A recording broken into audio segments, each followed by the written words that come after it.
தந்தானத்தானா தனதந்தானத்தானா தன்னுடைய அப்பா கிட்ட அடம் பிடிச்சு ஆசையா பைக் வாங்கி ஒரே வாரத்துல பைக் விபத்துல இளைஞர் உயிரிழந்திருக்க கூடிய சம்பவம் பெரும் சோகத்தை ஏற்படுத்தியிருக்கு. அதிவேகத்துல போய் விபத்து ஏற்படுத்தினதால இப்படி இவர் உயிரிழந்ததா சொல்லப்படுது. காரைக்குடி சுப்பிரமணியபுரம் பகுதியை சேர்ந்தவர் 19 வயதான சபரி. இவரு ரொம்ப நாட்களாகவே தன்னுடைய தந்தை கிட்ட விலையுயர்ந்த பைக் வேணும் அப்படின்னு சொல்லி அடம் பிடிச்சிட்டு வந்ததா கூறப்படுது. இப்படி மகன் தொடர்ந்து அடம் பிடிச்சிட்டு வரதுனால மகனுடைய ஆசையை நிறைவேற்றி வைக்கணும் அப்படின்றதுக்காக தந்தையும் விலையுயர்ந்த பைக்கை சபரிக்கு வாங்கி கொடுத்ததா கூறப்படுது. பைக் வாங்கி ஒரே வாரம் தான் இருக்கும். இந்த சூழல்ல தன்னுடைய நண்பரான குமார் அப்படின்றவரை தன்னுடைய பைக்ல ஏத்திட்டு சபரி இலுப்பக்குடி நோக்கி போயிட்டு இருந்ததாகவும் அதிவேகத்துல சாலையில போயிட்டு இருக்கும் போது வளைவுல திரும்பும் போதுதான் சாலையில இருந்த தடுப்பு மேல மோதி பைக் விபத்துக்குள்ளானதா சொல்லப்படுது. இந்த விபத்துல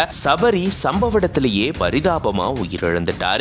மேலும் படுகாயங்களோட மீட்கப்பட்ட குமார் சிகிச்சைக்காக சிவகங்கை அரசு மருத்துவக் கல்லூரி மருத்துவமனைக்கு அனுப்பி வைக்கப்பட்டிருக்காரு. மேலும் உயிரிழந்த சபரியுடைய உடலை கைப்பற்றி பிரேத பரிசோதனைக்காக காரைக்குடி அரசு மருத்துவமனைக்கு அனுப்பி வச்சிருக்காங்க. இது தொடர்பா போலீசார் வழக்கு பதிவு செஞ்சு விசாரணையை மேற்கொண்டுட்டு வராங்க. பைக் வாங்கி ஒரே வாரத்திலேயே இளைஞர் உயிரிழந்திருக்கக்கூடிய சம்பவம் பெரும் சோகத்தை ஏற்படுத்தியிருக்கு.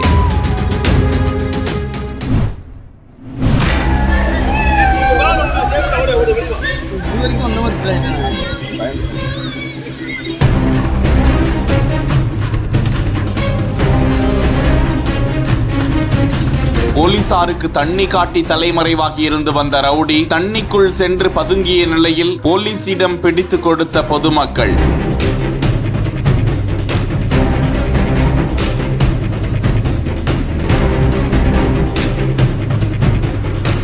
எதேர்ச்சியாக திருச்செந்தூர் முருகனை தரிசிக்க வந்த காவல் அதிகாரியிடம் குளத்திற்குள் நடந்த கூத்து.